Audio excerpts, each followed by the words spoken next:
Good afternoon, everyone. It is a great honor and a privilege once again to stand here and talk to you folks about what it means truly not only to be a veteran, but to be a good citizen as well. I noticed your signs on the back wall, and one says, "We are here to serve, not to be served," and how true that is.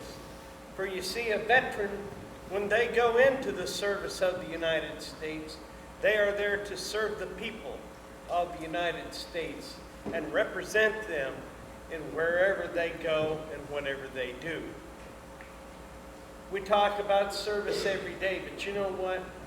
I've been a veteran since 1979, and I've been in service to the state of Ohio since 1998. 19 years I've been with the Department of Public Safety. So you folks will see me when you go to get your driver's licenses, because that's where I work. But I'll tell you, the one thing about service is that it can be its own reward. Sometimes we just get a pat on the back, and sometimes say, well, you know, we struck a blow for freedom today.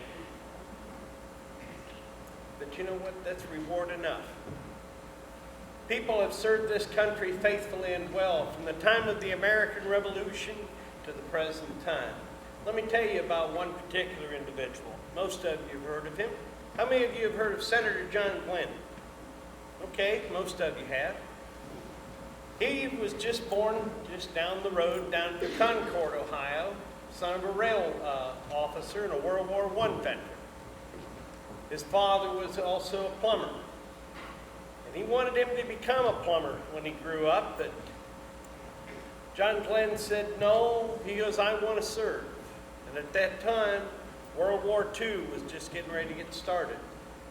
And so he enlisted in the United States Marine Corps and became a Marine fighter pilot. He flew combat missions in World War II. He flew combat missions in Korea.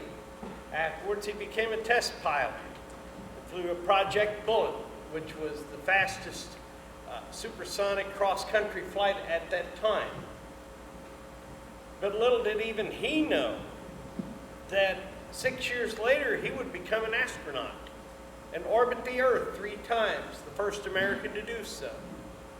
And he became a national hero. 30 years later, he flew again in space and became a national hero. He served 4 terms in the United States Senate. And just recently, President Obama gave him the Presidential Medal of Freedom, which is the highest award that a person can get in service to the nation.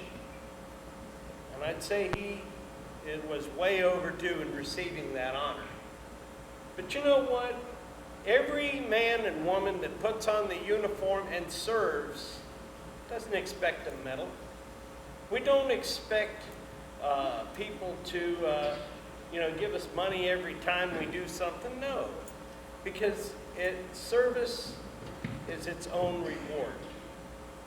The Air Force motto is this: integrity first, service before self, and excellence in all we do. And if you are honest and you serve your country faithfully and well, the reward is just that, a free country. For you see, freedom is not free. It's bought and paid for with a terrible price. And as long as we will continue to pay that price, we're going to have a free country. That means each and every one of you can worship as you want, can go to school wherever you want, when you grow up, can go to college wherever you want, can go to whatever job you want, can move wherever you want, can do whatever you want, can be whoever you want to be. And it's my challenge to you folks to be the best that you can be and to serve this country. It doesn't have to be in uniform.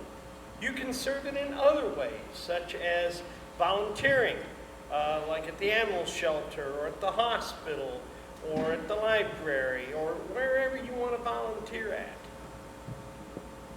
John F. Kennedy, in closing, John F. Kennedy said it well.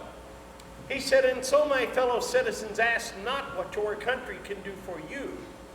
Rather, ask what you can do for your country." Take time out to thank a vet today. I don't care who it is, mother, father, brother, sister, friend. Who knows? You might even get a war story or two. And lastly, before you go to bed tonight, take time out of your day and just pause for a moment. And thank God that you were born in a nation where this could all be possible. One of the greatest nations in the history of the world. May you have clear skies and tailwinds in your flight through life.